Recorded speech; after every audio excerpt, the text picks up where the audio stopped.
Memo akwa ba eba CMGH news so. Ebra so se de kasebo a yabobo ano se CMGH TV kasebo na ebe somu. Ewie mi de kasebo na ba be somu edi ameje so ayo chiman de hye wohema esi edua. Na me kai wo se enimbakuo bi na aso ya asemi de kasebo eba be somu. Eye Enkechi Health Center na afenso no Endpoint Homeopathy Clinic. Omo no omo aso ya asemi edi kasebo eba be somu. Afa yentie insema edi kasebo mu akotene. Ye man pani dada John Dramani Mahama wasa hyebo bi odi atoja se si ye man kwan na so be osa ebe si akunwa ne so omampani biewa eye ya pomudi hu nsem no obehwe na odi bibia atoto su din amayen afei so no eye anano yara na eye CMGH omu bio omundwumedi ano na no na opani a ye frɛ no eye evangelist o say young godi tuja say nyankopon esa aseda na afensu ye nipa no ye se inshira insem bi na eka insem bi na eka we hu a ya bobo ano ye de ba be so mo se CMGH kaseyebo afei ye monwura insem ni yentie insem no mu ankasa anani na ye mampani John Dramani Mahama ye mampani dada ana kane no ye mampani wode abetuja say ye man kwan bio na so sa be ye omampani a obeboa ama eya pomudi hu nsem no akoyie wodi insem wo etudwa ewa bra na opa na bedi ekire ye maami je mensa ho ntoma akire eye eda bosomi a etwamu aduonu nso no eno saa danum eno odi tudwa se wobeboa ama se ye ma ne kwan no so sa be ye omampani a ya pomudi hu nsem no obehwe so ama akoho jojojo na eno ade ya nso opani asa asinipi asisi dua se asep na okaye no ana bohye na wahye no onsesa na no se ye ma ne kwan na so sa abiewa wo hye Ghana fo bo nyina se eye ode hyehye bi ebegu akwan so a ebeboa ama se okọ hospital na se unkuta sikampa a doctor fo ebenya ho mre no matimi ahye ma ho atọ na enumu no eno pani kiremu se enye se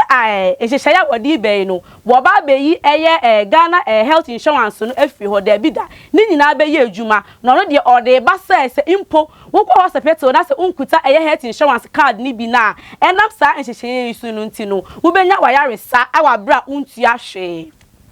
We're bringing a new program to supplement the NHIS. And let me point out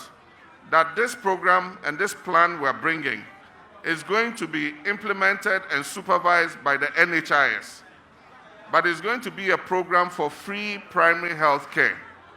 so that at the level of the CHIPS compounds, the polyclinics and the health centers, all Ghanaians can have access to free health care whether they possess a national health insurance card or not. Na ya kwa insefu from so eye Okada drivers me kire a driver for omutwi Okada ewo poku ase omo se omo ni omampani eya dwen omampani dada John Dramani Mahama eya dwen ewo ne bosha wasa behye bio se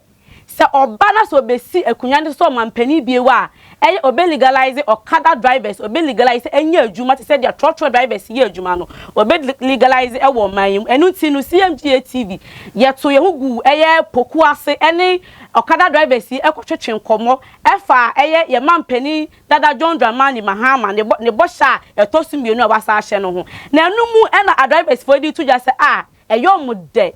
na ebe yo mani so efise so mampani legalize Okada na ebe ma adwuma asem ho emrante na esisu no onbenya adwuma ye enu ti no ye ma ye reporter baako ekopiem ewo poku ase na yentie insem a Okada riders bi edi tudwa de dey kai me dey na se ebe ma wo adwuma pa mo ye no ho jawa kan de ye de ye ka se obeba power na wabe legalize Okada business na my idea ye ni beje pa because so wa hwema we na ye nkakran e dey hwe ye mba e dey ye nyama kitekeze mi gasa sauti ase nti so obeba power no wabe legalize Okada ama ye dey any problem to dey be to ama no kakra metuma kan se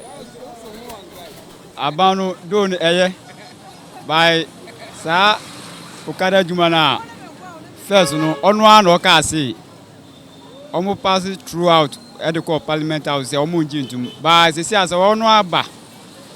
no asi obeji atum ma aboaye nyina de a eya asempa ba yen de adwuma no aban bia obeba so bia no enye aban we no ma yakoso ye adwuma ndada ala police for no omo chien za entini police no so se ochiwa ni sika no no paaji na enu an no paaji aso kada rider no okada na adwuma to say transport adwuma wase ye nyina ye wa legalize a very good because adwuma ni Ghana youth ni enya adwuma nye obi aba oda so we build a company obi be a company nso me hu company be a Ghana ha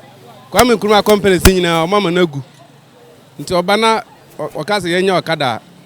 ye betuma akwaji lances na ya okada adwuma